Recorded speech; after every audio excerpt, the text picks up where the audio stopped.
नमस्कार मित्रांनो, 3P share market क्लासेसमध्ये आपल्या सर्वांचं पुन्हा एकदा मनपूर्वक स्वागत।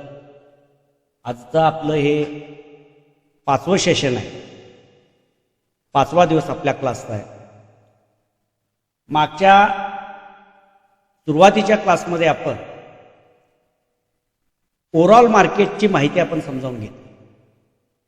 शेअर मार्केट म्हणजे काय, त्याच्यामध्ये संकल्पना कोणकोणत्या आहेत, प्रायमरी मार्केट कशाला म्हटलं जातं, सेकंडरी मार्केट कशाला म्हटलं जातं,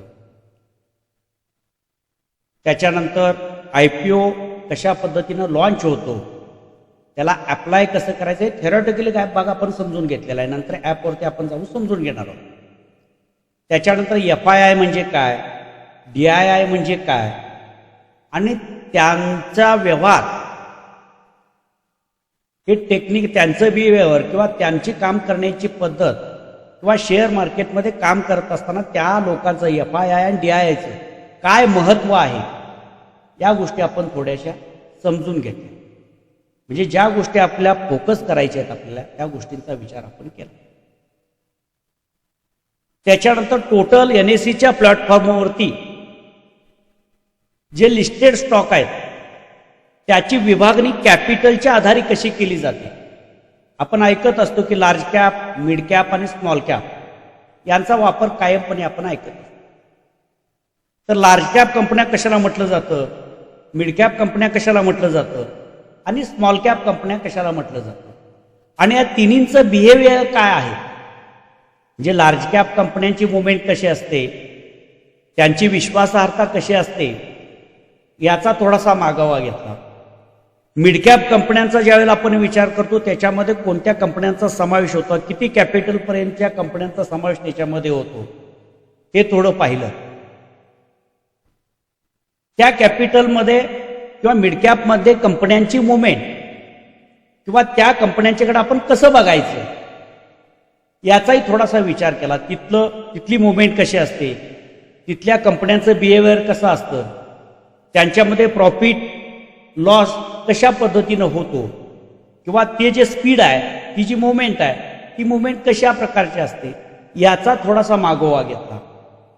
आणि स्मॉल कॅप कंपन्यांच्या मध्ये कोणता समावेश होतो, किती कॅपिटल पर्यंतच्या कंपन्यांचा समावेश होतो, याचं थोडंसं आपण काय घेतलं, समजून घेतलं की या कॅपिटलनुसार सर्व कंपन्यांची विभागणी आपण बघितली।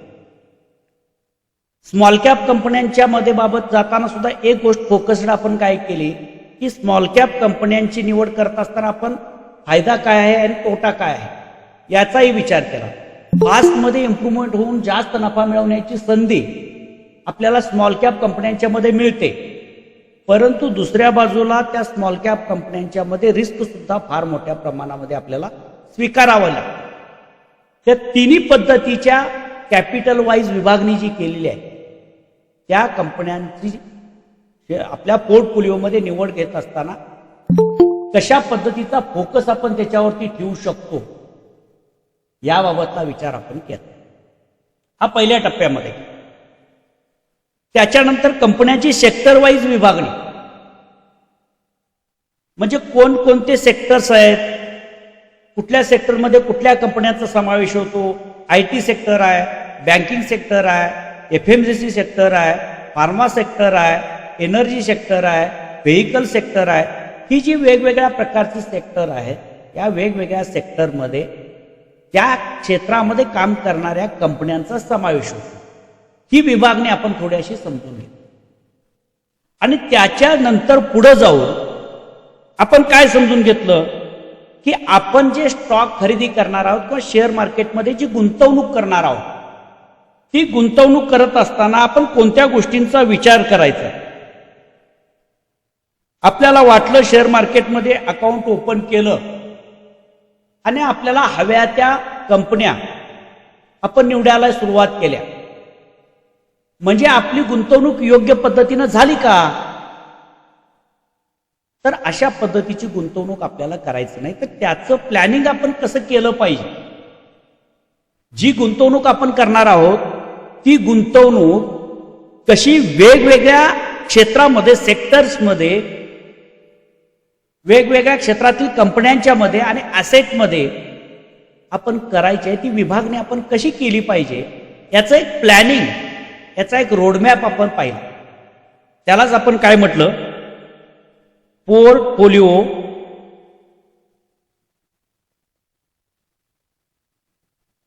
डायव्हर्सिफिकेशन.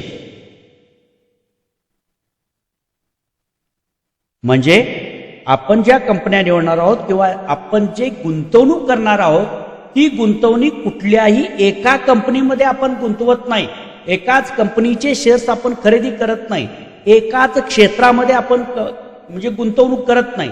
जर आपण अशा पद्धतीने एकाच कंपनीमध्ये किंवा एकाच क्षेत्रामध्ये जर गुंतवणूक केली तर आपल्याला फार मोठी रिस्क स्वीकारावी लागते.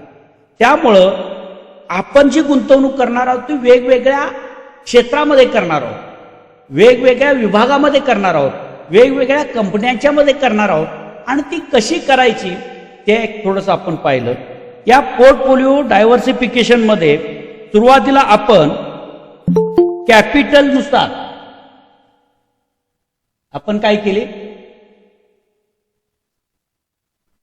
कॅपिटल नुसार काय केली, कंपन्यांची विभागणी किंवा कशी निवडायची, त्याला किती शेअर्स द्यायचा, लार्ज कॅप मधल्या आपण कंपन्या निवडण्यासाठी आपला फंड किती वापरायचा आहे, आपण एकूण फंडापैकी किती फंड तिथे इन्व्हेस्टमेंट करायचा आहे, मिड कॅप कंपन्या ज्या निवडणार आहोत त्या मिड कॅप कंपन्यांच्यासाठी किती फंड आपण यूज करणार आहोत आणि स्मॉल कॅप कंपन्यांच्या मध्ये किती निवडणार आहोत, याचं सर्वसाधारण मॅपिंग आपण करून ठेवलेलं होतं. एक 80% भाग आपण इन्व्हेस्टमेंटसाठी वापरणार आहोत, 20% ट्रेडिंगसाठी वापरणार आहोत आणि 80% मध्ये जी अमाऊंट आहे त्या अमाऊंटची विभागणी आपण बघितली. कॅपिटल नुसार सुद्धा तिन्ही विभागामध्ये आपण कसं करायचं याबाबत आपण थोडंसं समजून घेतलं. त्याच्यानंतर याच्यामध्ये लार्ज कॅप, मिड कॅप आणि स्मॉल कॅप ते कॅपिटल वाईज केलं. त्याच्यानंतर सेक्टर वाईज वेगवेगळ्या म्हणजे IT असेल, बँक असेल, FMGC असेल, ॲटो असेल, अशा वेगवेगळ्या सेक्टरमध्ये आपण आपली गुंतवणूक विभागणी करायची आहे वेगवेगळ्या कंपन्यांच्या शेअर्समध्ये. म्हणजे समजा 10 शेअर्स आपण निवडणार असू तर 10 शेअर्स म्हणजे 1 लाखाचे 10 भाग केले समजा आपण आणि प्रत्येक 1 लाख सगळ्या एकाच कंपनीच्या शेअर्समध्ये न गुंतवता आपण काय केलं की वेगवेगळ्या कंपन्या निवडल्या आणि वेगवेगळ्या समान 10 कंपन्या निवडल्या. समजा एक थोडक्यात सांगायला लागलो मी, 1 लाखामध्ये 10 विभागणी केली आणि 10 लाखामध्ये 10,000 मध्ये एक कंपनीचे शेअर्स आपण निवडले. एका कंपनीमध्ये 10,000ची गुंतवणूक केली. या ज्या कंपन्या आहेत ह्या वेगवेगळ्या सेक्टर्स मध्ये आपण निवडले.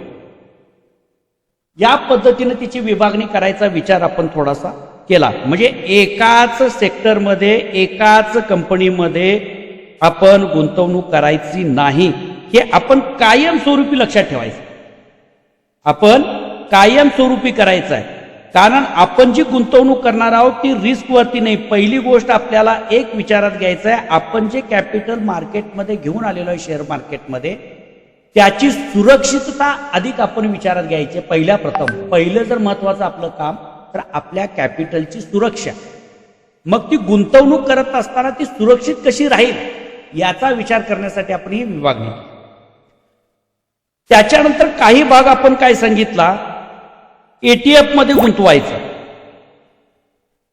या ETF मध्ये सुद्धा तुम्हाला निवडक ETF सांगितले. अनेक ETF चे प्रकार आहेत.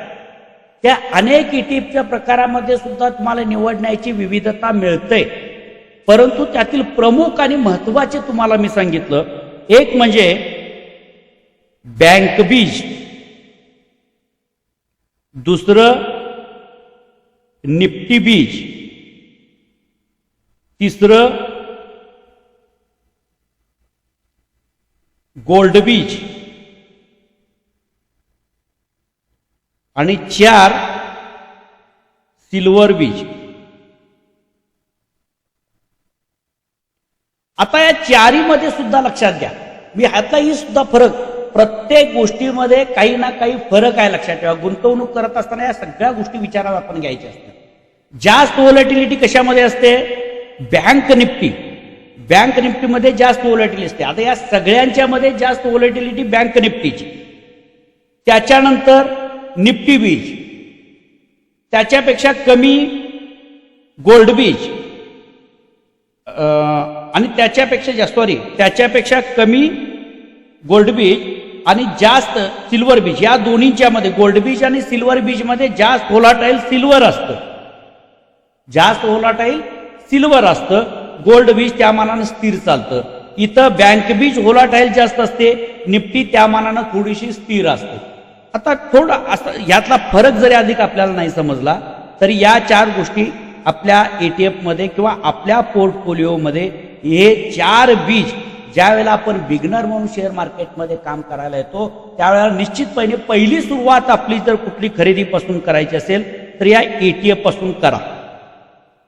एक लक्षात घ्या, आपल्या पोर्टफोलिओमध्ये पहिली खरेदी आपली ही निफ्टी बीज, बँक बीज यापैकी एकाची करा.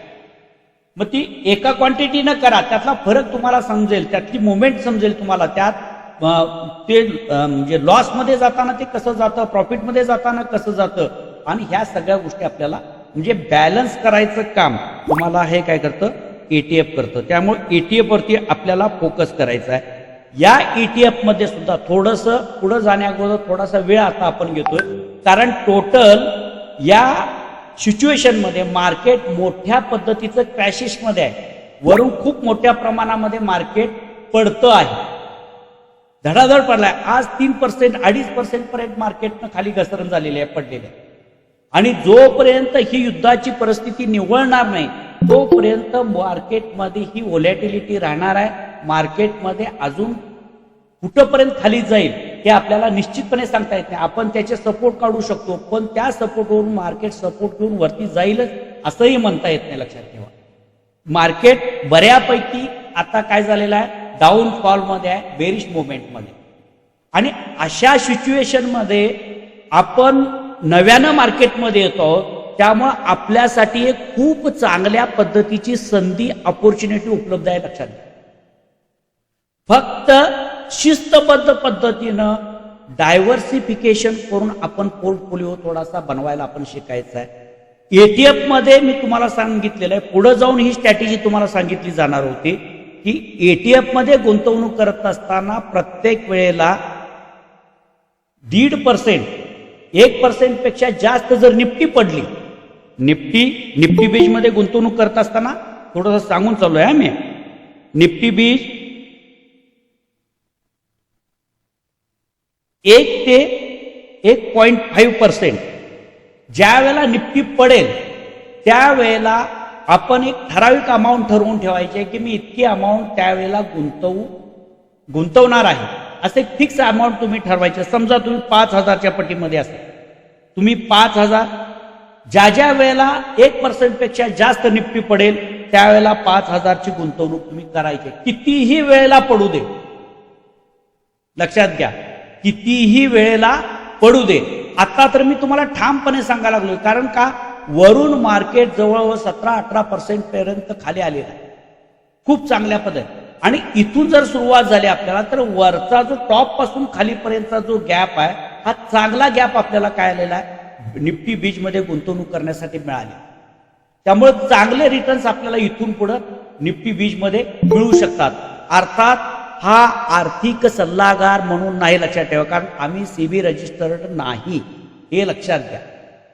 त्यामुळे असा डायरेक्ट गुंतवणुकीचा सल्ला आम्ही तुम्हाला देऊ शकत नाही. आम्ही तुम्हाला सजेस्ट करू शकतो, शिकवू शकतो, समजावून देऊ शकतो. तर यामध्ये आपण 1% ते 1.5% ज्यावेळेला निफ्टी घसरेल त्यावेळेला आपण काय करायचं आहे, एक ठराविक अमाऊंट आपल्या कृतीनुसार त्याच्यामध्ये गुंतवणूक करायची. हा एक भाग झाला. तसंच हा पण घ्या,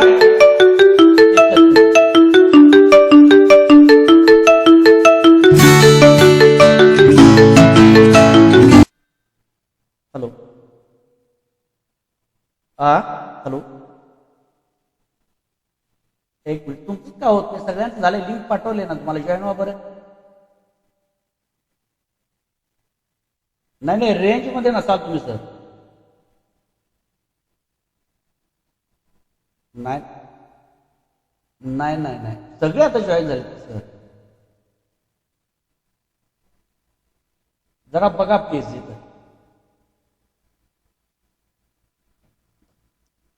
असो तर हां, बँक बीज आणि बँक बीज समजा 1.5%,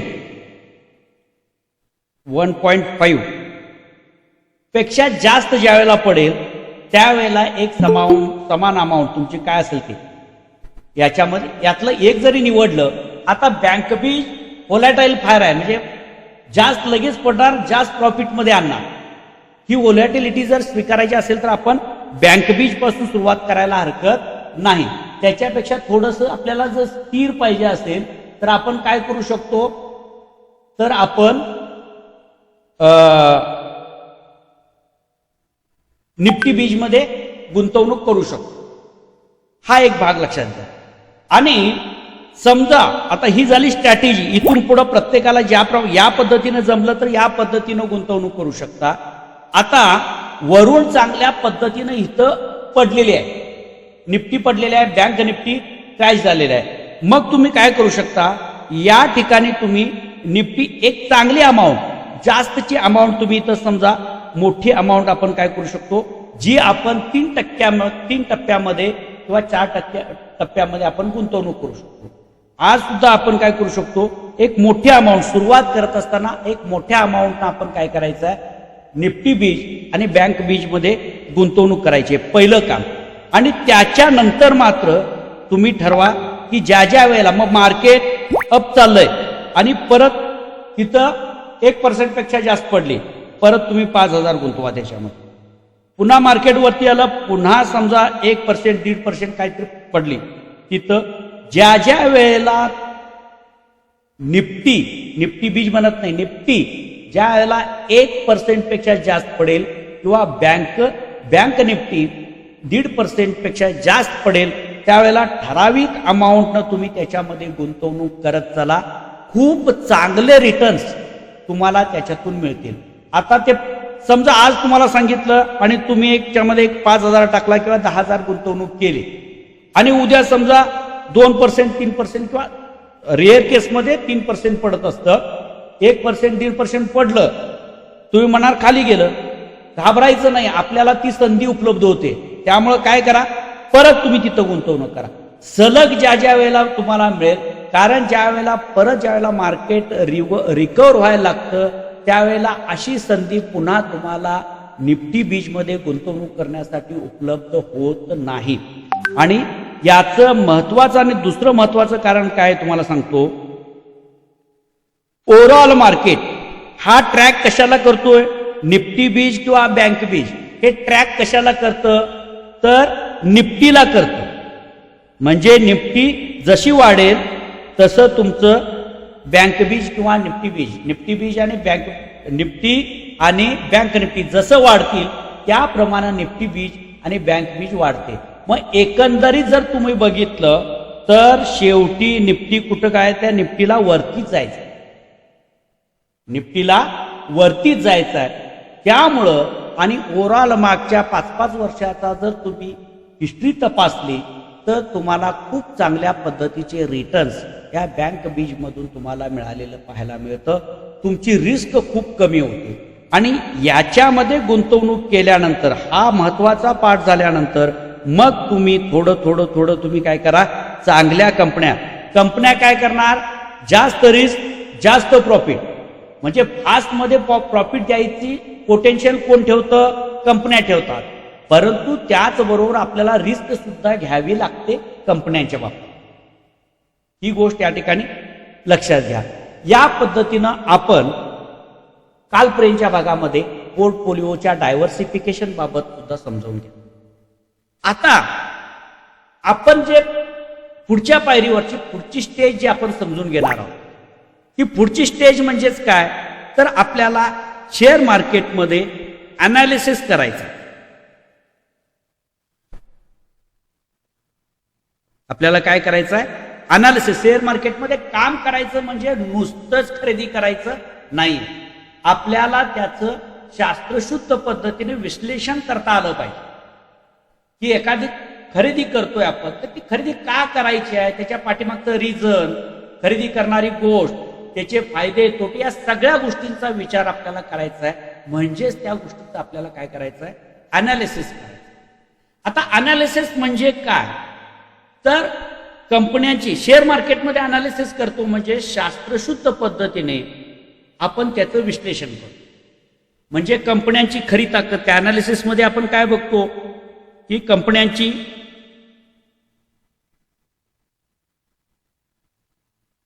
खरी ताकद काय आहे,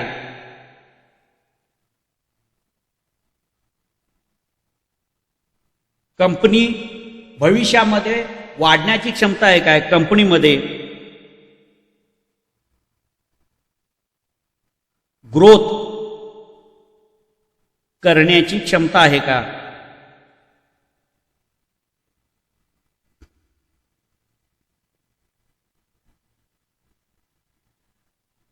कंपनी जे प्रोडक्शन उत्पादन करते त्याला मागणी आहे का,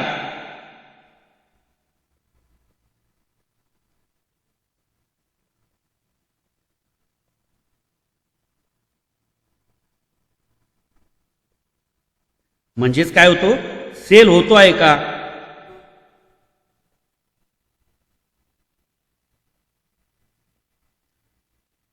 कंपनी प्रॉफिटमध्ये आहे का,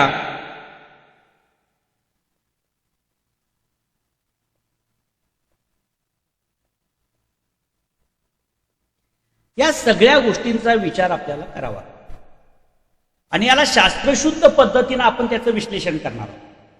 आपल्याला कुणीतरी सांगितलं की ही कंपनी खूप चांगली आहे, त्याच्यामध्ये गुंतवणूक करा, तर कुणीतरी सांगितलं म्हणून आपण त्या कंपनीमध्ये गुंतवणूक किंवा इन्व्हेस्टमेंट करायची नाही.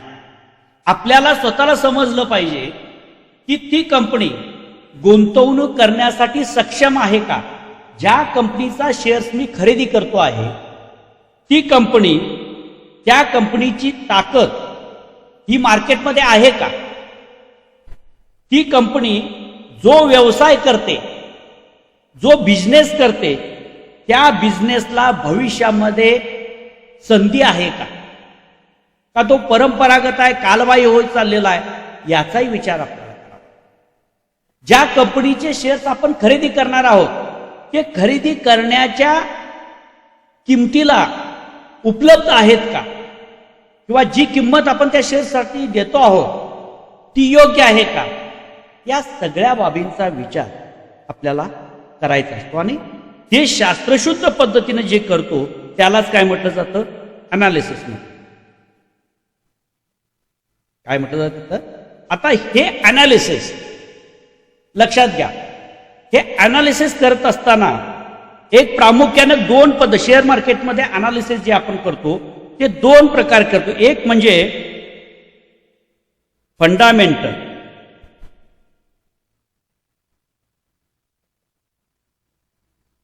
आणि दुसरं टेक्निकल अनालिसिस. याच्यावरती आपण खूप वेळ देणार आहोत आणि हे आपल्याला खूप चांगल्या पद्धतीने समजायला हवं. पण आता सुरुवातीला ज्या गोष्टीचा आपल्याला विचार करायचा आहे, आपण खरेदी विक्रीचा व्यवहार करत असताना सुरुवातीला आपल्याला काय समजावून घ्यावं लागेल, फंडामेंटल अनालिसिस समजून घ्यावं. आपल्याला काय करायचं आहे, फंडामेंटल. आता हे फंडामेंटल अनालिसिस म्हणजे काय, तर फंडामेंटल अनालिसिस म्हणजे कंपनीची फायनान्शियल स्ट्रेंथ तपासण्याची पद्धत. कंपनीची फायनान्शियल स्ट्रेंथ, ताकद, कंपनीचं आर्थिक स्थैर्य, आर्थिक मजबूती, आर्थिक स्थिरता आपण कशाच्या आधारे मोजणार आहोत, या फंडामेंटल अनालिसिसच्या आधारे मोजणार आहोत.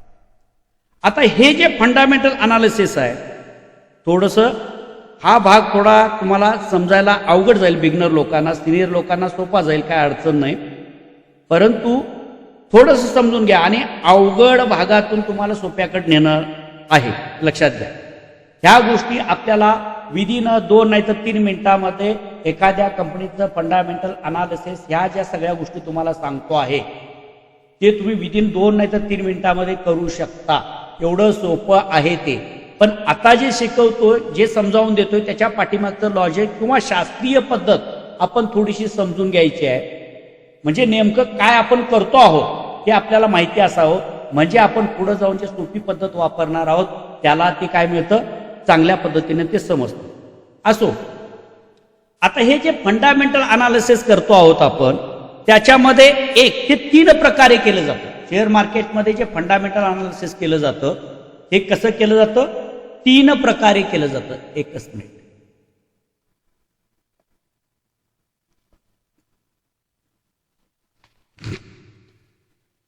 तीन प्रकारे केलं जातं. 1,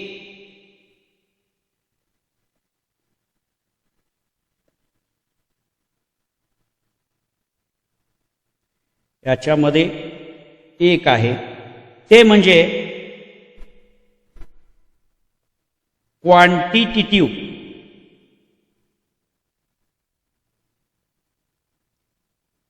अनालिसिस.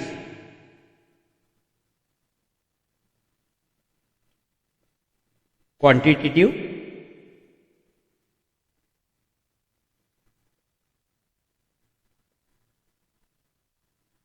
दोन,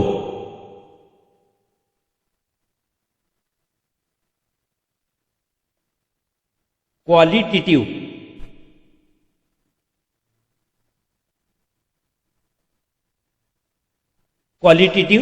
अनालिसिस. आणि तिसरं जे आहे ते म्हणजे एक्सटर्नल.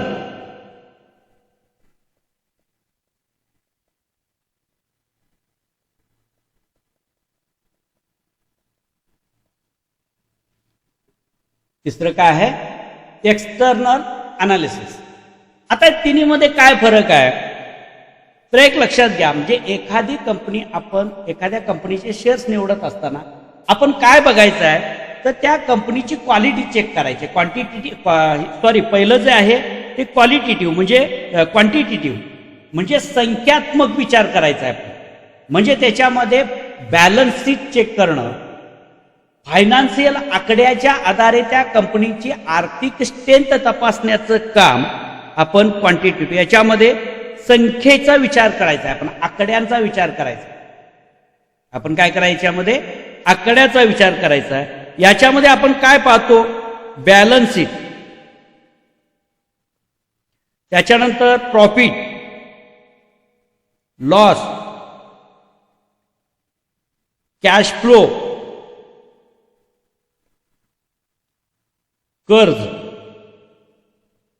याचे जे आकडे आहेत हे आकडे आपण क्वांटिटेटिव्ह. आता ही विभागणी आपल्याला नाही आली तर चालते, काय फरक पडत नाही. क्वांटिटेटिव्ह कशाला म्हटलं जातं, क्वालिटेटिव्ह कशाला म्हटलं जातं, एक्सटर्नल. पण त्याच्या पाठीमागे त्याच्यामध्ये आपण काय अनालिसिस करतो हे आपल्याला समजलं की झालं. ह्याची विभागणी करून काय आपल्याला सीए बनायचं नाही. पुढे जाऊन ह्या सगळ्या गोष्टी आपल्याला क्विकमध्ये समजणार आहे. पण आपण जे बघतो आणि ज्याच्या आधारे अर्थ लावतो की ही फायनान्शियल स्ट्रॉंग कंपनी आहे, त्याच्या पाठीमागे आपण कोणकोणत्या गोष्टीचा विचार केलेला आहे हे आपल्याला माहिती असणं गरजेचं आहे. काही सिम्बॉलच्या आधारे आपण समजून घेणार आहोत की क्विकमध्ये ही कंपनी वा फायनान्शियल स्ट्रेंथ असणारी कंपनी आहे का.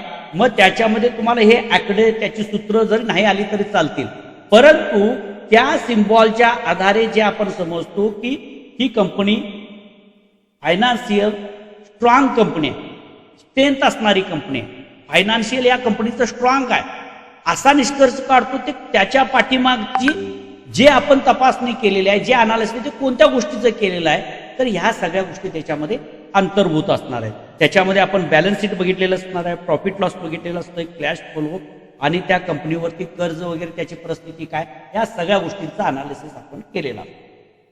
हे झालं क्वालिटेटिव्ह अनालिसिस. आता दुसरं जे आहे त्याला काय म्हटलं जातं, क्वालिटेटिव्ह अनालिसिस. म्हणजे त्या कंपनीची क्वालिटी चेक करतो आपण. पहिला आकडे तपासले आपण, त्याचं बॅलन्स शीट तपासलं, त्या कंपनीचा फायदा तोटा ह्या गोष्टी आपण चेक केल्या, त्या कंपनीवरती असणारं कर्ज, किंवा त्या कंपनीचा जो रेव्हेन्यू जनरेट होतो आहे, मिळतो आहे, येतो आहे, कॅश फ्लो जो आहे तो कुणीकडून येतो याचे स्रोत आपण तपासले. हा झाला क्वांटिटेटिव्ह अनालिसिसचा भाग. त्याच्यामध्ये सेकंड जो आलो आपण क्वालिटेटिव्ह, ज्याच्यामध्ये जातो आपण त्या कंपनीची क्वालिटी चेक करतो. आपण शेअर्स खरेदी करायचा म्हणजे कुठलाही खरेदी करायचं नाही हे सांगितलं तुम्हाला. त्या गोष्टी आपल्याला माहिती असल्या पाहिजेत, समजल्या पाहिजेत. लक्षात घ्या की आपण जे काय करतो आहोत, उगाच कुणीतरी सांगितलं म्हणून कुठली तरी कंपनीचे शेअर्स आपण आपल्या याच्यामध्ये घेतले असं होता का म्हणे. कुणी जरी सुचवले, एखाद्यानं शिफारस जरी केली, तरी त्या कंपनीचं स्वतःला अनालिसिस करता आलं पाहिजे. त्या दृष्टिकोनातून हे फंडामेंटल अनालिसिस आपल्याला महत्वाचं. आता क्वालिटेटिव्ह अनालिसिस मध्ये आपण काय बघतो, तर त्याच्यामध्ये एक बघतो मॅनेजमेंट. त्याच्यामध्ये आपण काय बघतो, मॅनेजमेंट.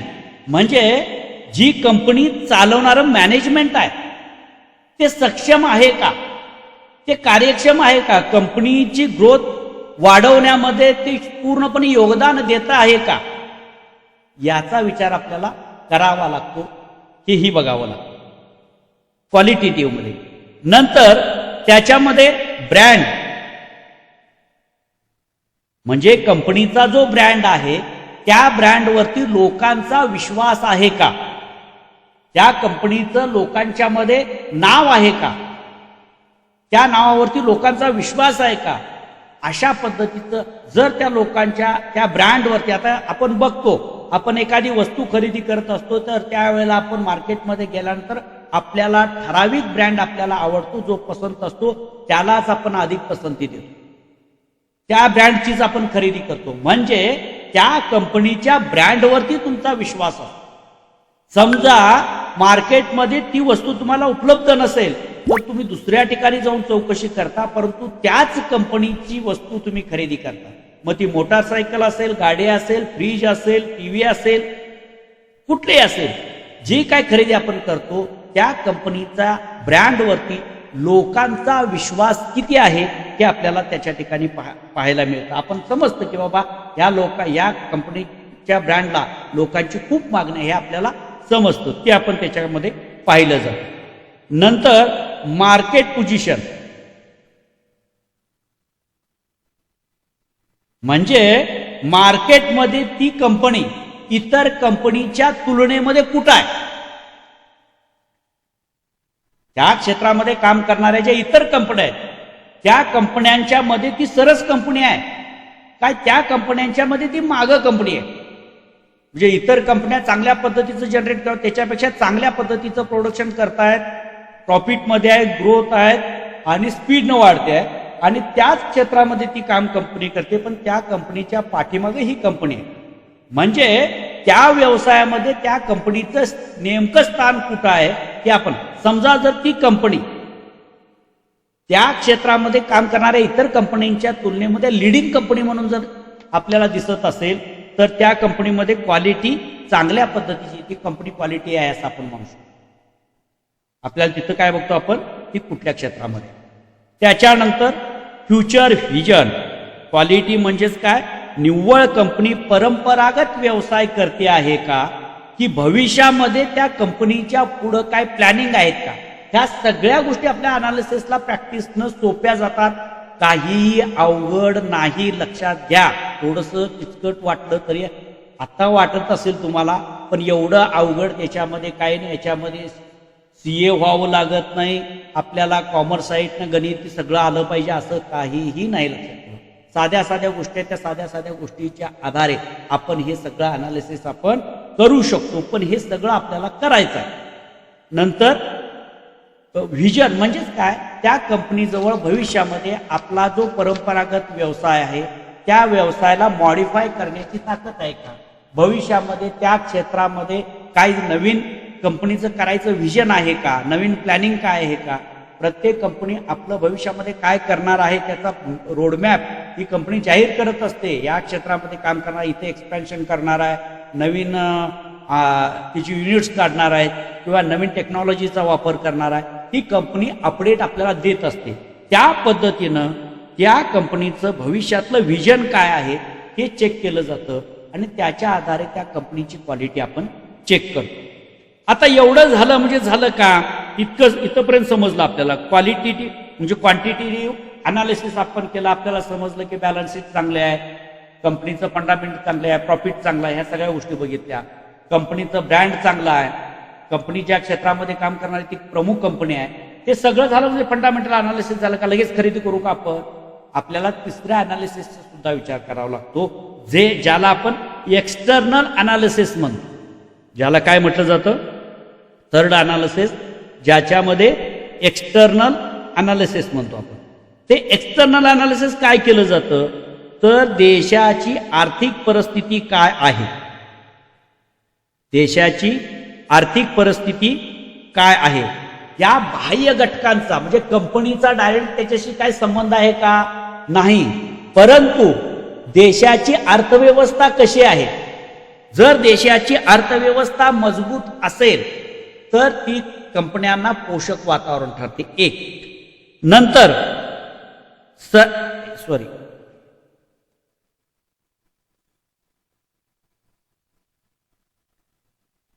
देशाची आर्थिक स्थिती आपण चेक करतो. काही वेळेला देशाची आर्थिक स्थिती जर गडगडलेली असेल, मंदीमध्ये असेल, परिस्थिती नाजूक झालेली असेल, अशा वेळेला उद्योग व्यवसाय सुद्धा वाढत असताना अडचणी निर्माण होते. चांगल्या कंपन्या असल्या तरी सुद्धा त्या कंपनीच्या शेअर्समध्ये, त्याच्या प्राईसमध्ये, त्याच्या उत्पादनामध्ये, नफ्यामध्ये वाढ होण्याच्या मर्यादा येत असतात. त्यामुळे देशाच्या आर्थिक परिस्थितीचा सुद्धा कोणत्या क्षेत्रातल्या कंपन्यांच्या वरती प्रभाव पडतो आहे याचा विचार आपल्याला या एक्सटर्नल अनालिसिसमध्ये करावा लागतो. नंतर 2, सरकारची धोरणे.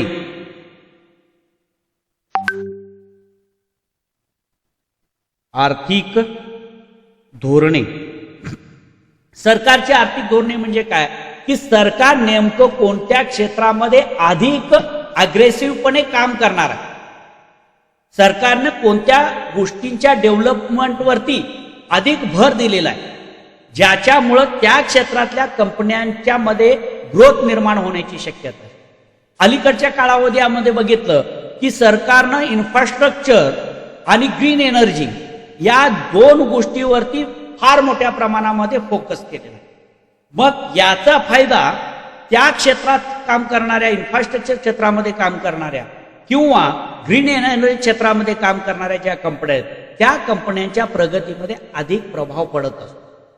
असा देखील आपल्याला या ठिकाणी विचार, या ठिकाणी सरकारच्या ध्येय धोरण म्हणजे सरकारनं काय धोरणं निश्चित केलेले आहे, कोणत्या परत काही टॅक्सेस सरकारनं लावलेले आहेत का, सरकारने कोणते कर त्याच्यावर लावलेले आहेत, कोणत्या सवलती शासनानं उद्योग व्यवसाय वाढण्यासाठी दिलेले आहेत का, या सगळ्या धोरणांचा प्रभाव हा कंपन्यांच्या प्रगतीवरती होत असतो, गुंतवणुकीवरती होत असतो. त्याच्यानंतर सेक्टर ट्रेंड.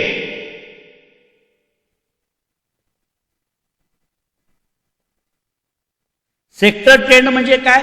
कधी कधी एकाच वेळेला सगळ्या सेक्टरमध्ये बुलिश मुवमेंट नसते किंवा ते सेक्टर जोरामध्ये चालत नसतं. कधी एक सेक्टर चालतो, कधी दुसरा सेक्टर चालतो, कधी तिसरा सेक्टर चालतो. ज्या सेक्टरमध्ये मुवमेंट आहे, ज्या सेक्टरमध्ये चलती दिसते आपल्याला, त्या सेक्टरच्या कंपन्या निवडण्यामध्ये आपण काय करायचं आहे? भर द्यायचा आहे. व जे सेक्टर चालत आहे त्या सेक्टरमधल्या कंपन्यांच्या मध्ये ग्रोथ होताना आपल्याला दिसते आहे. अशा पद्धतीनं प्रामुख्यानं या 3 पद्धतीनं, हे 3 स्तंभ आहेत, 3 आधार आहेत मुख्य अनालिसिस. ही झाली ओव्हरऑल आपण काय चेक करणार आहोत. आता ही विभागणी जरी आपल्याला क्वांटिटेटिव्ह, क्वालिटेटिव्ह, एक्सटर्नल हे नाही, परंतु याच्या अंतर्गत एखाद्या कंपनीचं अनालिसिस करताना आपण काय काय पाहतो या सगळ्या गोष्टी याच्यामध्ये अंतर्भूत आहेत. याच्यामध्ये सगळ्या म्हणजे ब्रँडही बघितला पाहिजे, कंपनीचं उत्पादनही बघितलं पाहिजे, कंपनीची फायनान्शियल स्ट्रेंथ बघितली पाहिजे, सरकारची ध्येय धोरणं काय हे बघितलं पाहिजे, सरकार नियम जे आर्थिक योजना जे जाहीर करतं त्या योजनांचा त्या कंपन्यांच्यावरती काय प्रभाव पडणार आहे, कोणत्या क्षेत्रातल्या कंपन्यांच्यावरती प्रभाव पडणार नाही, सरकारनं घेतलेले निर्णय हे कुठल्या क्षेत्राला पोषक आहेत, कुठल्या क्षेत्राला मारक आहेत, याचाही आपल्याला विचार करावा लागतो ज्या वेळेला आपण शेअर मार्केटमध्ये एखाद्या कंपनीमध्ये गुंतवणूक करणार असतो त्यावेळेला.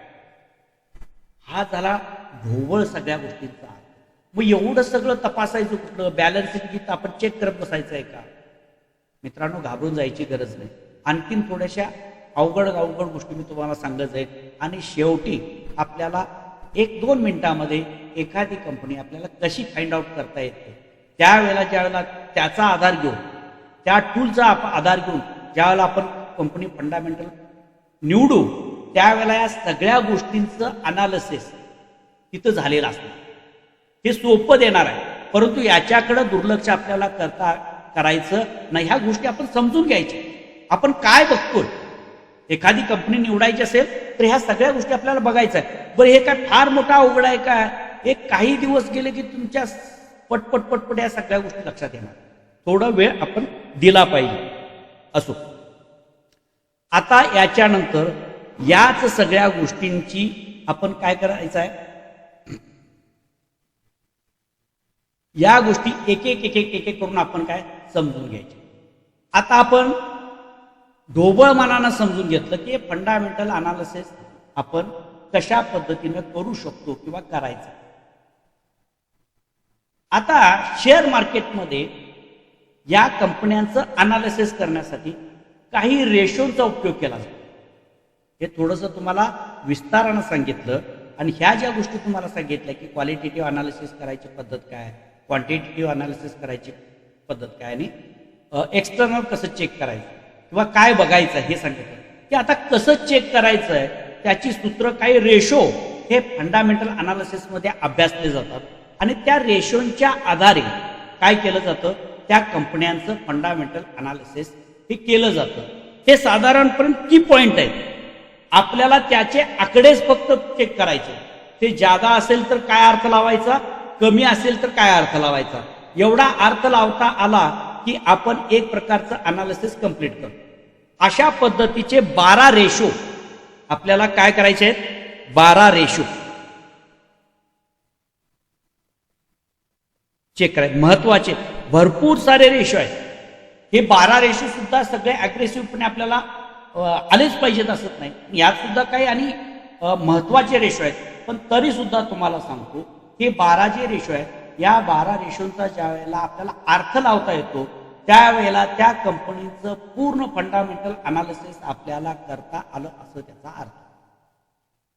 याचा अर्थ असा होतो की हे फंडामेंटल रेशो जर आपल्याला चांगल्या पद्धतीने समजून घेतले तर आपल्याला याचा अर्थ समजतो. हे कुठले रेशो आहेत, तर साधारणपणे पहिला एक EPS.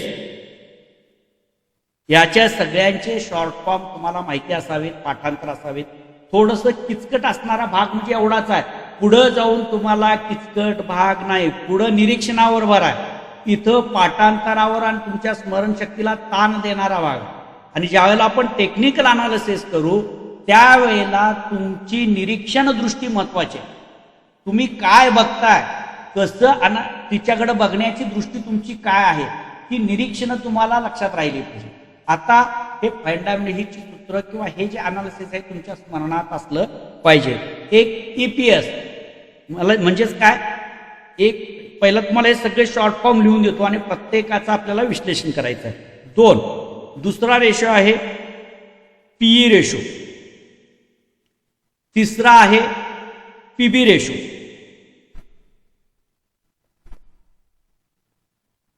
PB ratio. चौथा ROE. पाचवा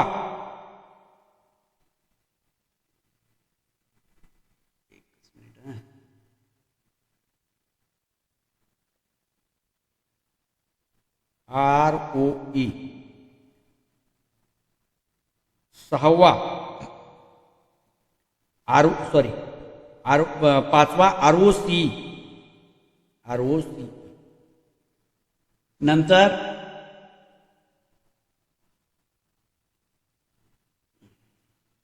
DE, डेप्ट टू इक्विटी. त्याच्यानंतर करंट ICR म्हणजे करंट इंटरेस्ट कव्हरेज रेशो. 7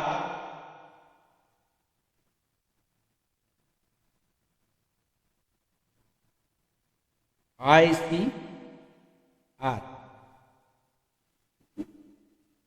त्याच्यानंतर current ratio,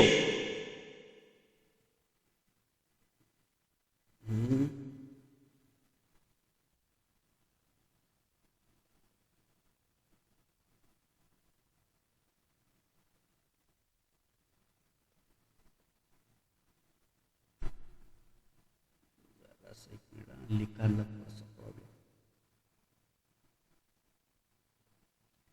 current ratio 9. Quick ratio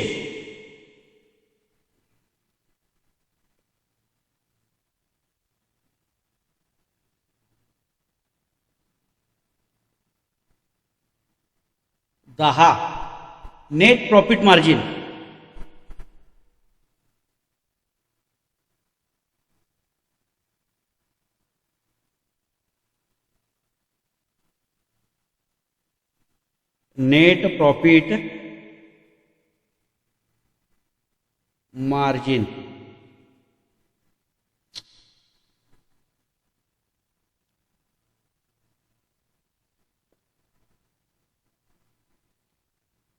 11.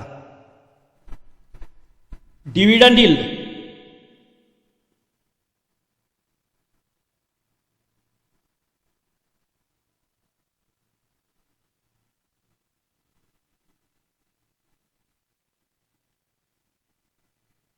12. एक कुठला तर आपला राहिला gross profit margin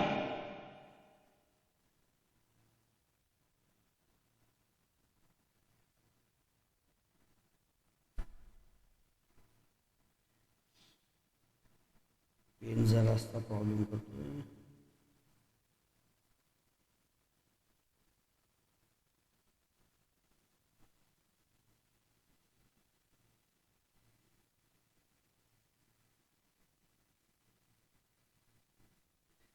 gross profit margin या पद्धतीचे 12 रेशो आपल्याला काय करायचंय, चेक करायचंय. आता हे जे 12 रेषे आहेत हे प्रमुख 12 रेषा. या 12 रेषोंचा अर्थ याच्या समोर फक्त आकडे येणार आहेत. लक्षात घ्या, याच्या समोर फक्त आकडे येणार आहेत आणि त्या आकड्याच्या आधारे आपण त्या कंपन्यांचं अनालिसिस करतो. आता आपल्याला काय महत्वाचं आहे लक्षात घ्या. पहिली गोष्ट म्हणजे कुणीतरी सुचवलं, कुणीतरी सांगितलं म्हणून आपण कुठल्याही कंपन्या निवडायच्या नाहीत किंवा गुंतवणूक करायची नाही. पहिली गोष्ट स्वतःला त्याचं काहीतरी कळायला पाहिजे. आपल्याला स्वतःला त्या कंपनीविषयी काहीतरी माहिती आपल्याला कळवता आली पाहिजे की कंपनीचा अनालिसिस आपल्याला करता आलं. पहिली एक गोष्ट आपण टाळायची म्हणजे काय, ज्या कंपन्यांच्या वरती जास्त कर्ज आहे, ज्या कंपन्यांच्या वरती जास्त कर्ज आहे अशा कंपन्या आपण काय करायच्या आहेत, टाळायच्या आहेत. हे नवीन असतं ना, म्हणजेच काय, कारण प्रत्येक गोष्टीला 2 बाजू आहेत. लक्षात ठेवा, प्रत्येक गोष्टीला 2 बाजू आहेत. त्यामुळं सोपी बाजू तुम्हाला एक सांगतो आणि ज्या वेळेला सोपी समजेल त्यावेळेला आपण त्याच्या दुसरी बाजू जी आहे ती समजून घ्यायची. कारण मी काय सांगितलं की ज्या कंपन्यांच्या वरती कर्ज जास्त आहेत अशा कंपन्या आपण टाळायच्या. ही एक बाजू झाली. परंतु काही कंपन्या अशा असतात की ज्या कंपन्यांच्या वरती कर्ज फार मोठं असतं परंतु त्या कंपन्या आपण खरेदी करू शकतो. ही दुसरी बाजू. पण ही दुसरी बाजू आपल्याला जोपर्यंत समजून घेता येत नाही तोपर्यंत पहिल्या टप्प्यामध्ये आपलं काम असलं पाहिजे की ज्या कंपन्यांच्या वरती आपल्याला कर्ज जास्त दिसतंय त्या कंपन्यांच्या मध्ये आपण खरेदी करायची, टाळायची. आता ते क्रमवार पद्धतीने आपण ह्या गोष्टी सगळ्या समजून घेणार आहोत. आता त्यातील पहिला रेशो आपण जे 12 रेशो क्रमवार पद्धतीने बघितलं, एपीएस असेल, पी रेशो असेल, पीबी रेशो असेल, आरओए असेल, आरओसीए असेल, डेट टू इक्विटी असेल, ग्रॉस प्रॉफिट मार्जिन असेल, डिव्हिडंड यील्ड असेल, ह्या ज्या सगळ्या गोष्टी आहेत या प्रत्येक गोष्टींचा आता आपण स्वतंत्रपणे विचार करा. प्रत्येक गोष्टीचा स्वतंत्रपणे. आता एक ईपीएस, पहिलं म्हणजे काय, ईपीएस याला काय म्हटलं जातं? Earning per share. Earning per, लिहिण्यामध्ये थोडासा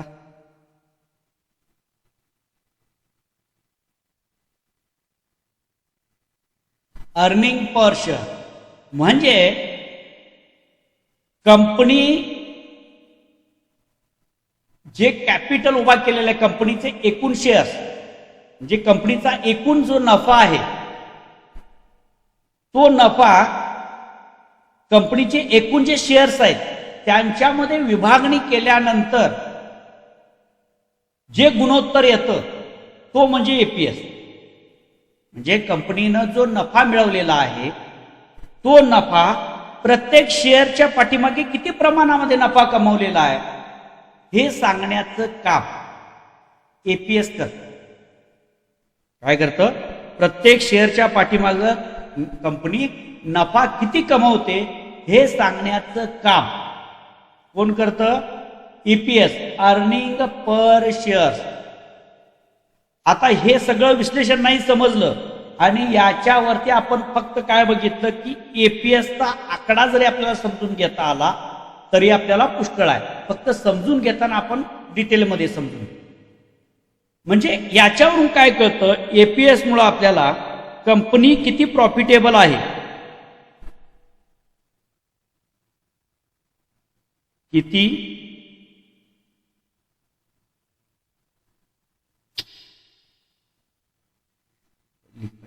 थोडस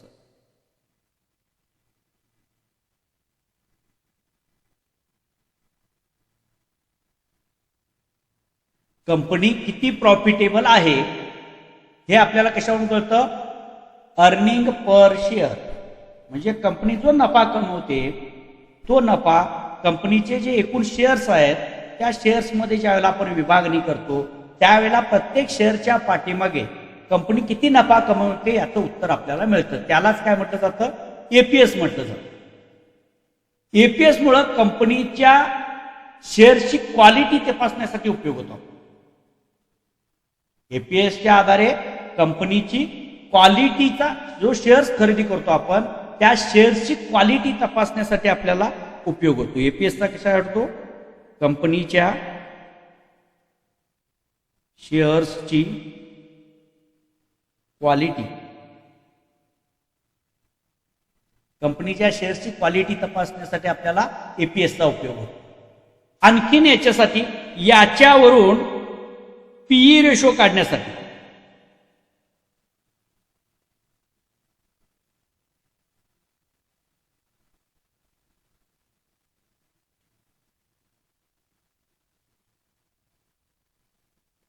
एपीएसचा उपयोग कशासाठी केला जातो?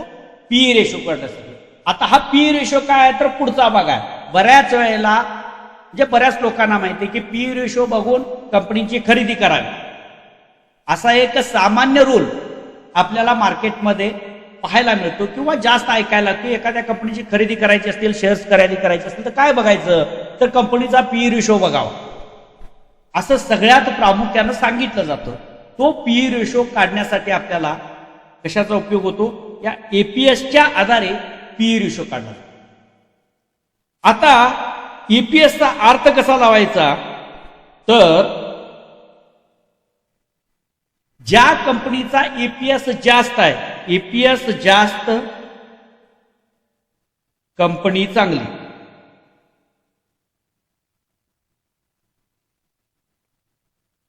हे शेवटचं जरी आपल्या लक्षात राहिलं तरी पुष्कळ झालं. अनालिसिसच्या बाबतीत आपण काय बघतो त्याचा उपयोग कशासाठी होतो त्या 3 गोष्टी वरच्या आहेत. आणि चौथ्या गोष्टीला आपल्याला काय सांगितलं, आपल्याला काय बघता आलं एवढं समजलं की पुष्कळ आहे की एपीएस बघायचा कसा आणि त्याचा उपयोग काय. आपल्याला क्वालिटी कंपनीची या शेअर्सची क्वालिटी चेक करण्यासाठी आपल्याला एपीएसचा उपयोग होतो आणि पी रेशो काढण्यासाठी. आता पी रेशो सुद्धा आपण काढत नाही, आपल्याला काढून ऑलरेडी तयार मिळतो, त्यामुळे त्या सूत्रामध्ये आपल्याला जायची गरज नाही. आपल्याला ईपीएस समजून घ्यायचा. ज्या कंपनीचा ईपीएस जास्त आहे त्या कंपनीचा तो शेअर्स खरेदी करण्यासाठी स्ट्रॉंग आहे. कंपनीचा एपीएस जास्त आहे म्हणजे ती कंपनी क्वालिटी कंपनी आहे. त्या कंपनीचा शेअर्स आपण काय खरेदी करू शकतो, कारण शेअर्सच्या पाठीमागं कंपनी चांगल्या पद्धतीचं प्रॉफिट कमवते. प्रति शेअरच्या पाठीमागं चांगला नफा ती कंपनी कमवते म्हटल्यानंतर ती कंपनी काय आहे, चांगली आहे असा त्याचा अर्थ आपण घेऊ शकतो. परंतु यातला प्रत्येक रेशो समजावून सांगत असताना तुम्हाला मी प्रत्येक वेळेला सांगेन, कुठल्याही एका रेशोच्या आधारे एक रेशो चांगला आहे म्हटलं की लगेच आपण कंपनी खरेदी करायची नाही किंवा त्या कंपनीचे शेअर्स खरेदी करायचे नाहीत. हे सगळे रेशोची तुलनात्मक आपल्याला चर्चा करता आली पाहिजे, एकमेकाशी रिलेशन चेक करता आलं पाहिजे. एपीएस चांगला आहे ना, एक बाजू घट्ट आहे, पुढची बाजू बघायची, आपण पुढचा रेशो तपासायचा. असे जास्तीत जास्त रेशो जे चांगले आपल्याला मिळतील त्याच्यानंतर मग त्या कंपनीच्या शेअर्समध्ये गुंतवणूक करायची की नाही याचा निर्णय आपण घ्यायचा.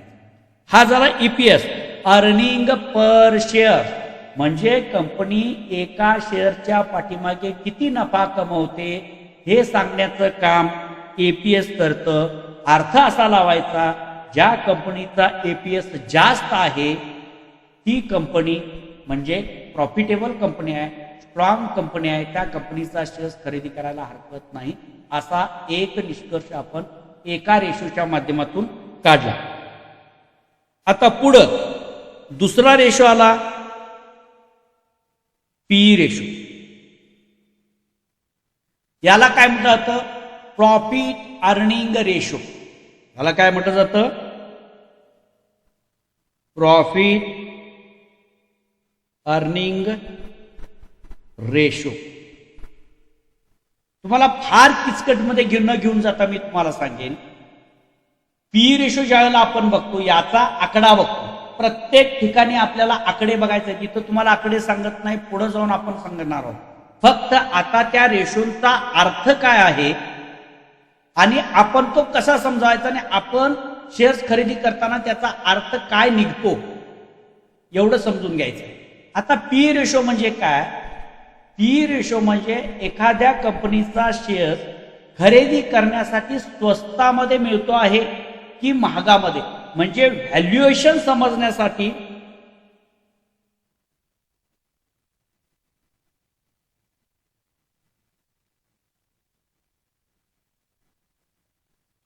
काय करण्यासाठी, व्हॅल्युएशन समजण्यासाठी पी रेशोचा वापर केला जातो.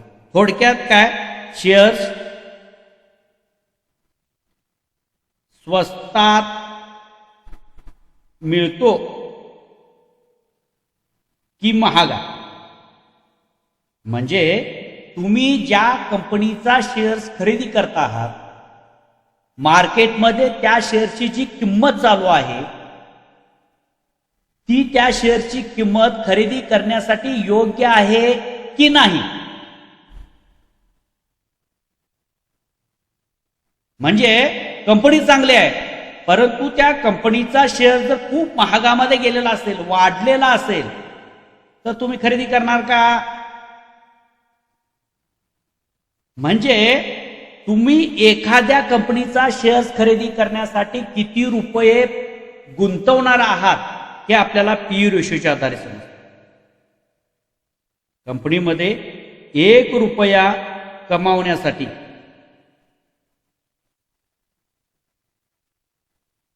किती रुपये इन्व्हेस्ट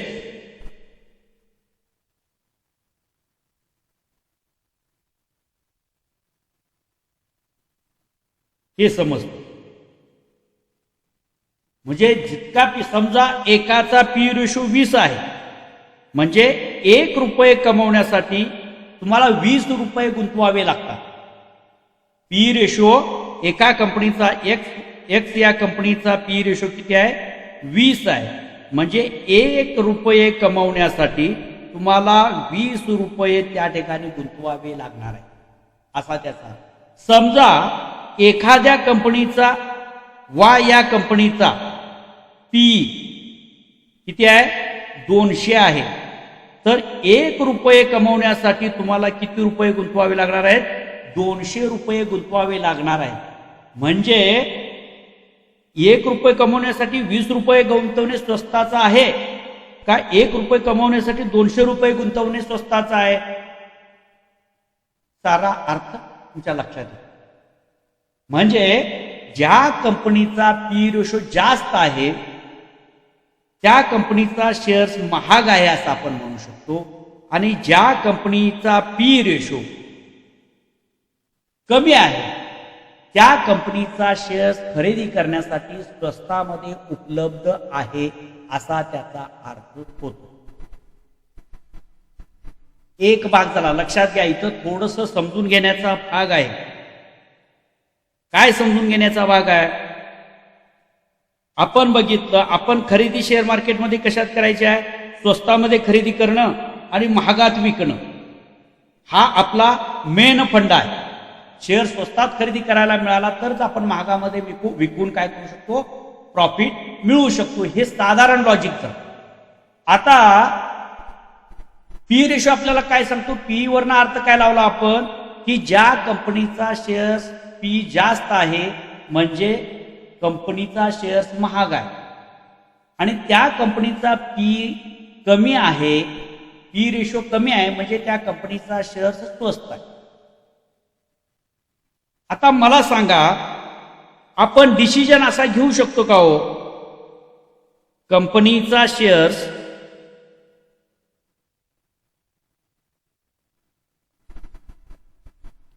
खरेदीसाठी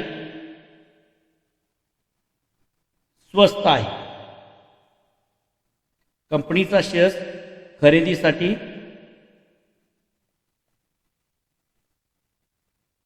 महाग आहे.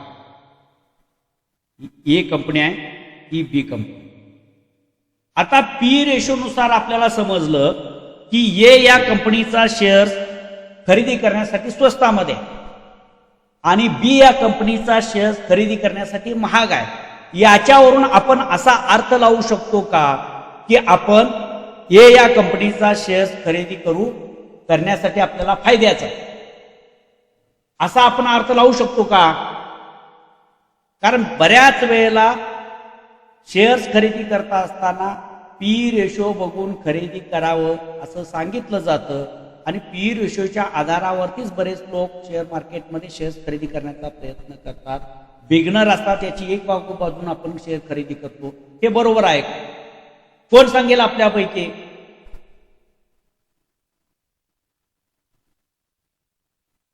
शेअर्स आपल्याला ए कंपनीचा शेअर्स खरेदीसाठी स्वस्तामध्ये उपलब्ध आहे म्हणून खरेदी करायचा, आणि बी शेअर्स खरेदी करण्यासाठी शेअर्स महागामध्ये उपलब्ध आहे म्हणून आपण खरेदी करायचं नाही. हे बरोबर आहे का? हो सर, बरोबर आहे सर. आणखीन कुणाचं काय मत आहे? असो, आपला याच्यावर अधिक वेळ घेत नाही, पण तरी सुद्धा तुम्हाला समजावून सांगतो. लक्षात घ्या, आता हा झाला एक भाग. लक्षात, बऱ्याच वेळेला सामान्य अर्थ असा सांगितला जातो की ज्या कंपनीचा पी रेशो कमी आहे अशी कंपनी आपण खरेदी करण्यासाठी स्वस्तामध्ये मिळते आहे. त्या पी रेशो जर कमी असेल तर आपल्याला खरेदी करायला स्वस्तात आहे असं आपण मानतो. पण हा एकतर्फी निर्णय आपल्याला घेता येत नाही. लक्षात ठेवा, कंपनीचा शेअर स्वस्त का होतो? दुसरी बाजू विचारात घ्यायची आहे. केवळ शेअर्स स्वस्त आहे म्हणून आपण खरेदी करू शकत नाही. लक्षात, केवळ कंपनीचा पी रेशो स्वस्तामध्ये उपलब्ध आहे म्हणून आपण खरेदी करू शकत नाही. याचं कारण का? कंपनीचा तो शेअर्स स्वस्तामध्ये मिळत आहे. याचा अर्थ काय? का मिळत असावा तो स्वस्तात?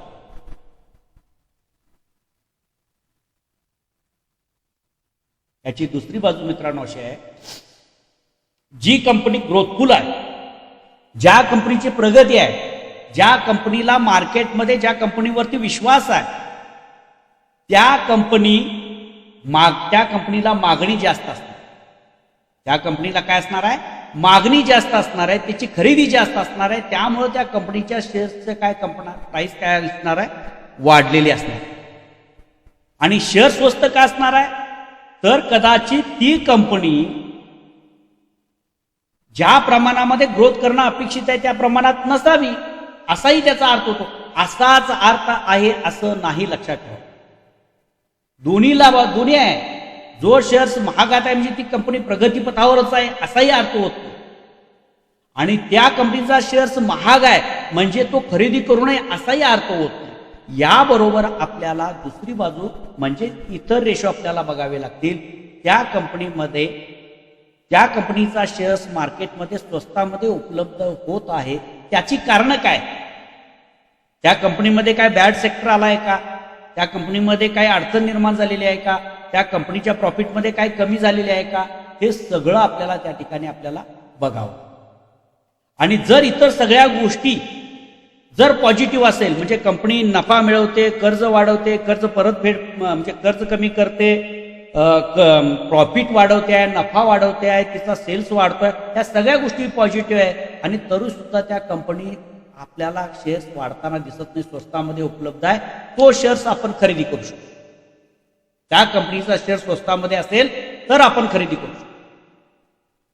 आता मग हे सगळं चेक करायचं असेल तर कशाला? म्हणून सगळ्या सांगितलं की कुठल्याही एका रेशोच्या आधारे आपण काय करू शकत नाही, त्या कंपनीमध्ये खरेदी किंवा गुंतवणूक करू शकत नाही. आपल्याला इतर रेशो सुद्धा तुलनात्मक दृष्ट्या विचार करावे लागतील. आता पी रेशोच्या बाबतीत आणखीन एक गोष्ट लक्षात घ्या, केवळ त्या कंपनीचा पी रेशो बघायचा नाही आपल्याला, त्या कंपनीच्या बरोबर जे इतर पियर्स आहेत म्हणजे त्या क्षेत्रामध्ये काम करणाऱ्या ज्या इतर कंपन्या आहेत त्या कंपन्यांच्या तुलनेमध्ये त्या कंपनीचा पी रेशो काय आहे हे आपल्याला चेक करायचं.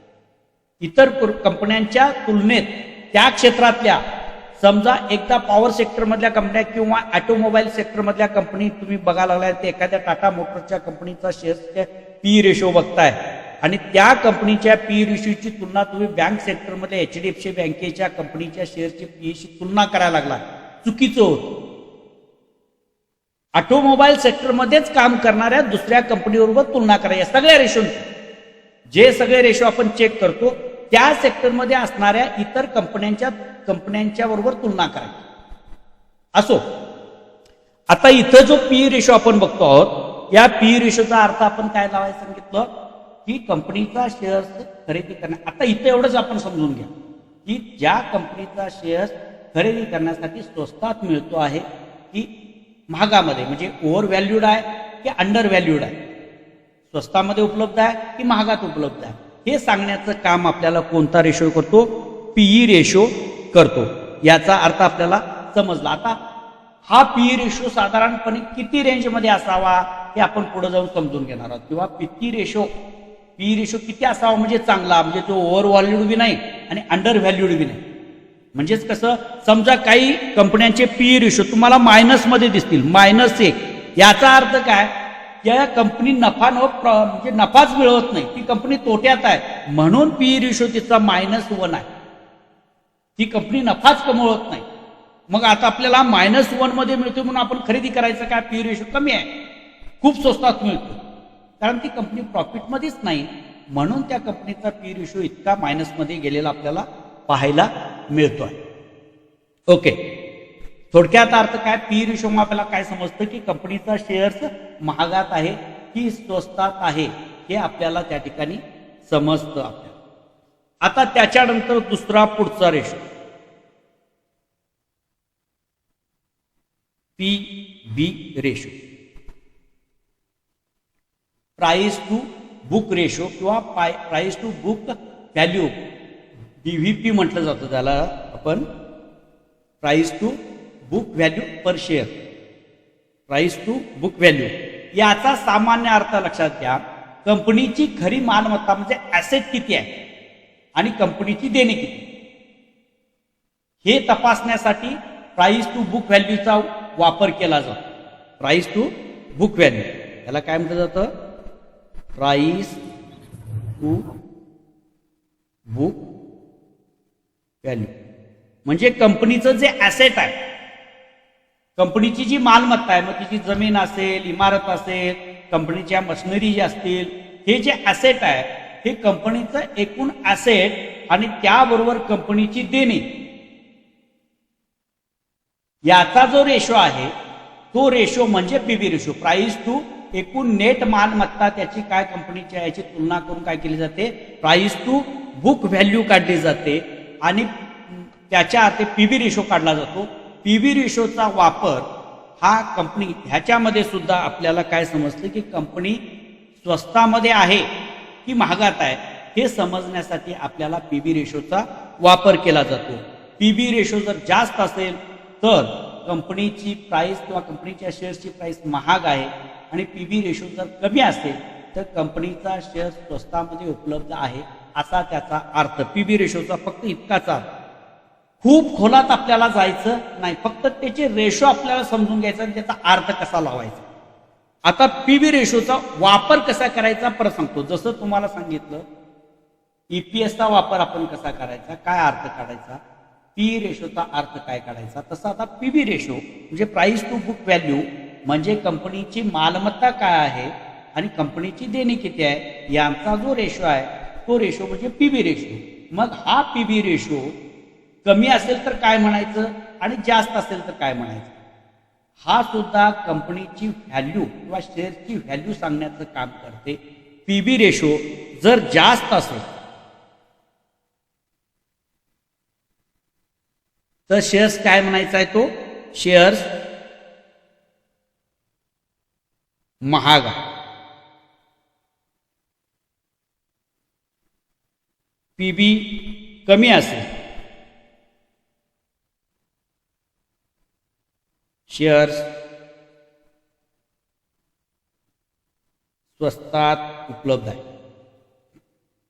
आता मगाशी म्हटल्याप्रमाणे केवळ त्या कंपनीचा शेअर स्वस्तात आहे म्हणून आपण खरेदी करायचा नाही. एकाच रेशोच्या आधारे कुठलाही रेशो घेताना एकाच रेशोच्या आधारे आपण घ्यायचं नाही. पहिला आपण या पीबी रेशोचा अर्थ कसा लावायचा लक्षात ठेवा. जर त्याच सेक्टरमध्ये असणाऱ्या इतर कंपन्या त्याच सेक्टर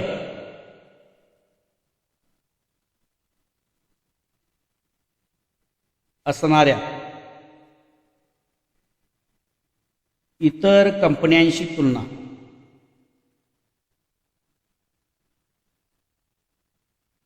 म्हणजे त्या सेक्टरमध्ये काम करणाऱ्या ज्या इतर कंपन्या आहेत त्या कंपन्यांच्या पीबी रेशो बरोबर या कंपनीच्या पीबी रेशोची तुलना करायची आणि त्याचा आपल्याला विचार करावा लागतो. नंतर पीबी रेशो हाय असेल तर प्राइस काय करते आहे त्याच्याबरोबर आरओई म्हणजे अजून आपण पुढे रेशो एक बनवला आरओई तो बघितल्याशिवाय आपल्याला पीबी रेशोचा अर्थ समजणार आहे. आरओई आपल्याला बघायचं आहे म्हणजे रिटर्न ऑन कॅपिटल. इक्विटीच्या माध्यमातून जे कॅपिटल उभा केलेलं असतं त्याच्यावरती जे रिटर्न्स मिळतात ते जर जास्त असतील तर तुमचा हा पीबी रेशो काय आपल्याला चांगला म्हणता येईल. तो तुम्हाला आता सांगता येणार नाही कारण आपल्याला पुढे जाऊन पीबी रेशो म्हणजे समजा पीबी रेशो जास्त पीबी रेशो हाय आणि त्याच्याबरोबर आरओई काय आहे आरओई. आता आरओई हा एक रेशो आहे. आता पुढे जाऊन मी सांगेन तुम्हाला की त्या आरओई काय. फक्त हिथं लक्षात घ्या की पीबी रेशो जास्त आहे हाय आहे आणि आरओई सुद्धा जास्त आहे. असं जर असेल तर तो शेअर्स खरेदी करण्यासाठी योग्य आहे. म्हणजे इथं महाग जरी असला तरी सुद्धा त्या कंपनीचा आरओई जास्त आहे म्हणजे त्या कंपनीची व्हॅल्यू चांगली आहे म्हणून तुम्ही काय करू शकता तो शेअर्स खरेदी करू शकता महाग असला तरी. आता समजा पीबी रेशो हाय आहे आणि ती कंपनी जर स्ट्रॉंगपणे ग्रोथ करणारी जर असेल तरी सुद्धा आपण पीबी रेशो जास्त असला तरी सुद्धा काय करू शकतो आपण कंपनी म्हणजे कंपनीची ग्रोथ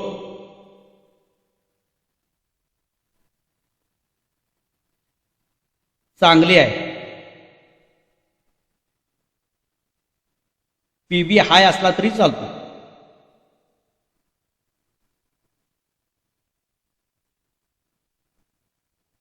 म्हणजे तरी खरेदी करू शकतो. म्हणजे आपल्याला पहिला काय सांगतो पीबी रेशो मुळे आपला एक सामान्य अर्थ असा निघाला की पीबी रेशो जर बघितला पीबी रेशो जास्त असेल तर शेअर्स महाग आहे. पीबी रेशो कमी असेल तर शेअर्स स्वस्तामध्ये खरेदीसाठी उपलब्ध आहे. हा सामान्य अर्थ आहे. मग महाग असेल तर खरेदी करायचा की नाही हे ठरवण्यासाठी आपल्याला काय बघावं लागेल, पुढं बघावं लागेल की कंपनीचा पीबी रेशो जास्त आहे, परंतु त्याचबरोबर त्या कंपनीचा आरओई सुद्धा जास्त आहे. मग आरओई जास्त असेल आणि पीबी सुद्धा जास्त असेल तर सुद्धा आपण तो शेअर खरेदी करू शकतो. खरेदी करण्याच्या लायकीचा तो शेअर्स आहे असं आपण मानू शकतो. पीबी रेशो जास्त आहे म्हणजे शेअर्स महाग आहे, परंतु त्या कंपनीची ग्रोथ चांगली आहे, वाढ चांगली आहे, प्रत्येक वर्षी ती कंपनी वाढताना आपल्याला दिसते आहे. त्या कंपनीचा शेअर्स तुम्ही खरेदी करू शकता महाग असला तरी. समजा त्या कंपनीचा पीबी रेशो जास्त आहे, रेशो जास्त आहे आणि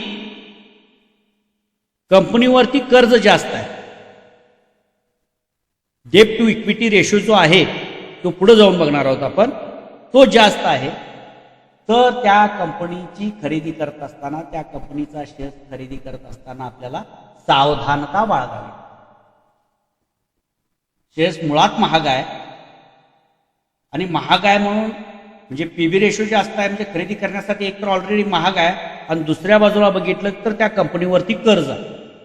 मग असं जर असेल तर तो कंपनीचा शेअर्स खरेदी करण्यासाठी आपल्याला थोडासा रिस्की वाटतो.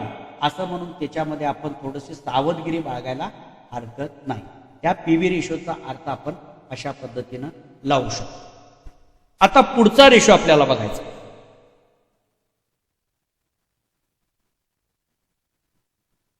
हा एक रेशो बघू आपण आणि थांबू, मग पुढे बघायचं. पुढचा रेशो आहे आरओई. आरओई म्हणजे काय? आता बऱ्याच वेळेला आरओई पण तुमचा प्रचलित शब्द आहे.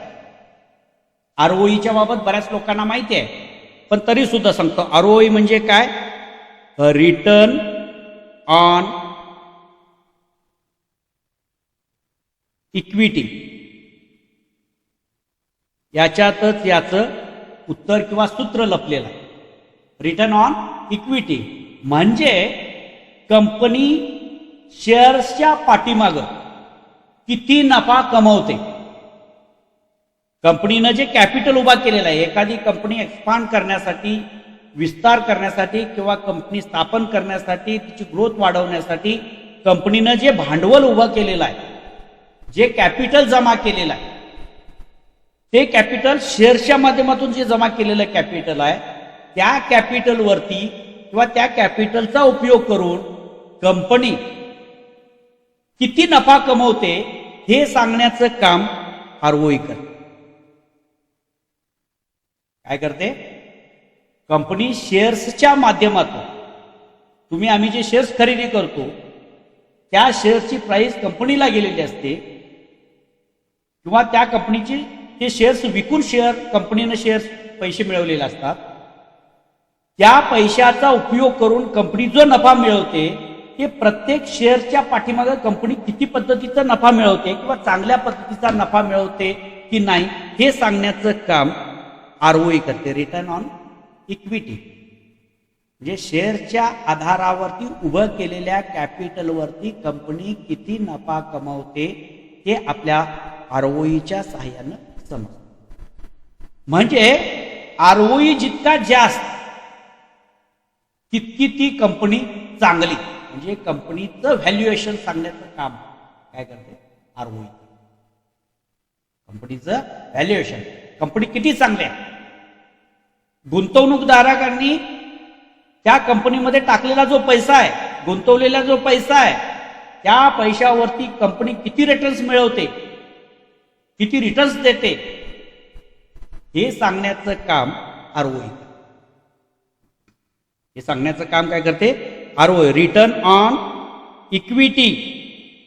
इक्विटी म्हणजे शेअर्स. शेअर्सच्या माध्यमातून जे कॅपिटल उभं केलं त्याची गुंतवणूक करून किंवा त्याचा वापर करून कंपनी किती नफा कमवते हे सांगण्याचं रेशो, हे सांगण्याचा रेशो म्हणजेच काय? आरओई. आता हा आरओई समजून कसा घ्यायचा लक्षात घ्या. आरओई जितका चांगला किंवा आरओई किती असावा, आरओई जितका जास्त असेल तितका चांगला, याचं साधारण अर्थ. आरओई जितका जास्त तितका कंपनी खरेदी करण्यासाठी चांगले. आरओई जास्त म्हणजेच काय, कंपनी इक्विटीवरती चांगला वापर करते आणि जास्त नफा मिळवते असा त्याचा अर्थ होतो. आता अर्थ कसा लावायचा लक्षात घ्या. आरओई साधारण समजा जर 12% पेक्षा जास्त असेल, 12% असेल,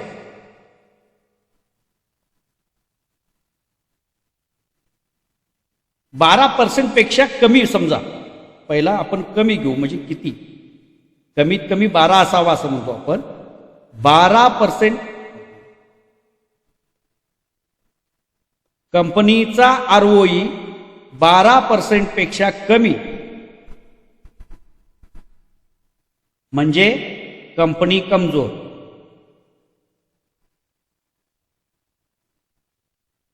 कंपनी कमजोर म्हणजे काय, जे कॅपिटल शेअरच्या माध्यमातून कंपनीने जमा केलंय त्याचा योग्य वापर कंपनीला करता येत नाही असा त्याचा अर्थ. साधारण कमी मिळवते प्रॉफिट म्हणजे योग्य पद्धत, फुल्ल स्ट्रेंथनं कंपनी काय करत नाहीये, कमवत नाही असा त्याचा अर्थ. नंतर आरओई 12 ते 20च्या दरम्यान असेल तर कंपनी मध्यम.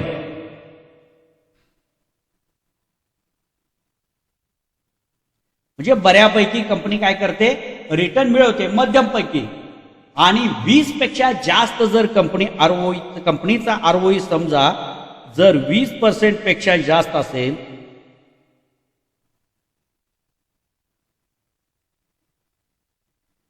उत्कृष्ट कंपनी काय आहे, उत्कृष्ट आहे. कंपनी चांगल्या पद्धतीचा वापर करायला लागलेली आहे, स्ट्रॉंग कंपनी आहे. 20%च्या वरती ज्या कंपनीचा आरओई आहे ती कंपनी स्ट्रॉंग कंपनी आहे.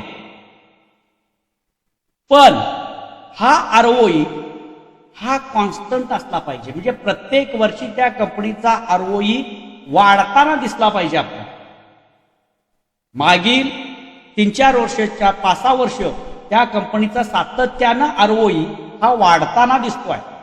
त्या कंपनीचा आरओई वाढताना दिसतोय म्हटल्यानंतर ती कंपनी काय आहे, खरेदी करण्यासाठी उत्तम किंवा उत्कृष्ट आहे असा त्याचा अर्थ आपण लावू शकतो. आणि लो म्हणजे कंपनीचा आरओई कमी असणे म्हणजे कंपनी काय करते, कंपनीचा बिझनेस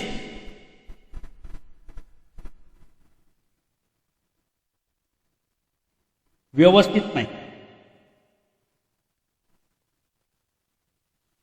किंवा त्या कॅपिटलचा योग्य पद्धतीनं उपयोग मार्केटमध्ये करत नाही असा त्याचा अर्थ आहे. त्याचं युटिलायझेशन व्यवस्थितपणे करता कंपनीला येत नाही असा त्याचा अर्थ होतो.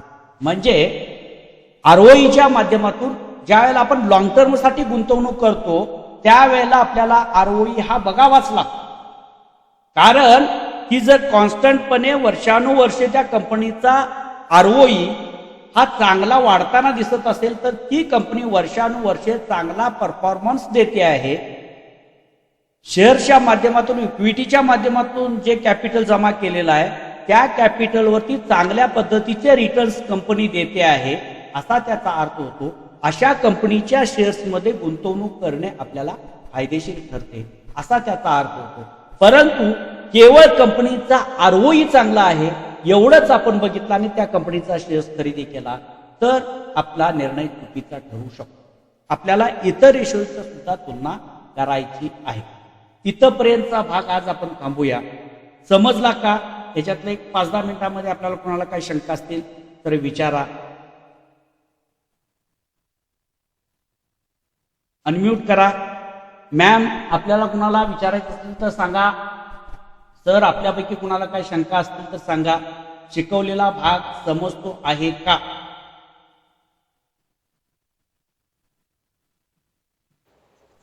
श्रेय दिले कशामध्ये बघायचे नेमकं? अजून पुढे जाऊन बघायचं. आता फक्त माहिती दिली. आता ती कन्सेप्ट आपण बघायची. तुमच्या ब्रोकरवरती गेलो की सगळे रेशो तुम्हाला त्या ठिकाणी अवेलेबल आहेत. शिवाय तुम्हाला एक स्वतंत्र टूल आम्ही तुम्हाला देणार आहे, ऍप देणार आहे, सांगितलेलं आहे. मागच्या वेळेला सर तुम्हाला दिलेलं होतं. तर त्या ऍपमध्ये गेल्यानंतर आपल्याला हे सगळे रेशो बघायला मिळतात. हे रेशोचा अभ्यास आपल्याला त्या ठिकाणी करता येतो. एक पार्ट झाला. आता या ठिकाणी त्या रेशोचा उपयोग आपल्याला काय करतो याचा पाठीमागचं लॉजिक समजून घ्यायचा आहे. हे सगळे रेशो तुम्हाला एका शॉर्ट मध्ये आपल्याला ते सगळे म्हणजे याचा अनालिसिसच करून आपल्याला स्टॉक कसे फाइंड आउट करता येईल कमी वेळेमध्ये तुम्हाला सांगितलं जाणार आहे. परंतु हे समजावं, आपण ज्या क्षेत्रामध्ये काम करतोय त्याचं नॉलेज आपल्याला चांगलं असलं पाहिजे, त्या दृष्टिकोनातून हे समजावून देतो. कुणाला आणखी काय शंका आहे का?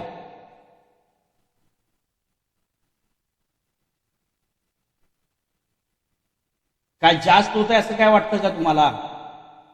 कमी पाहिजे म्हटलं तर याच्यामध्ये शॉर्ट मध्ये आपल्याला जाता येतं. बोला, ओके सर. बोलल्याशिवाय समजत नाही सर. माहिती ओके सर, असून द्या असंच. असंच राहू दे.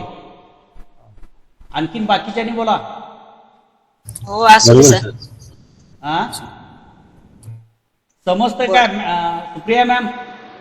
हो समजते, व्यवस्थित करताय. फक्त नोट्स द्या, या आता चार्ज केले ना एक्सप्लेन, त्याच्यात तेवढं सेंड करा. नाही, पीपीटी देतो तुम्हाला, पीपीटी देतो, काय अडचण नाही. सेंड करताय का? पुढच्या म्हणजे ते एक्सप्लेन केलेलं आणि प्लस आम्ही रीड केलं ना की मॅच होतो बरोबर. हो हो, लगेच देतो, लगेच देतो तुम्हाला. पुढच्या पण शेवटपर्यंत देतो, काय अडचण नाही.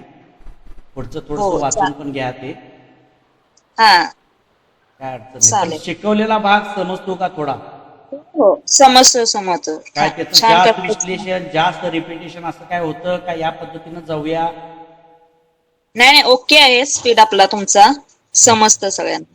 ओके, चालेल. एक्झिट घेऊया. Okay, good night sir. Okay, good night. धन्यवाद सगळ्यांना. शुभरात्री. थँक्यू. धन्यवाद सर. शुभरात्री.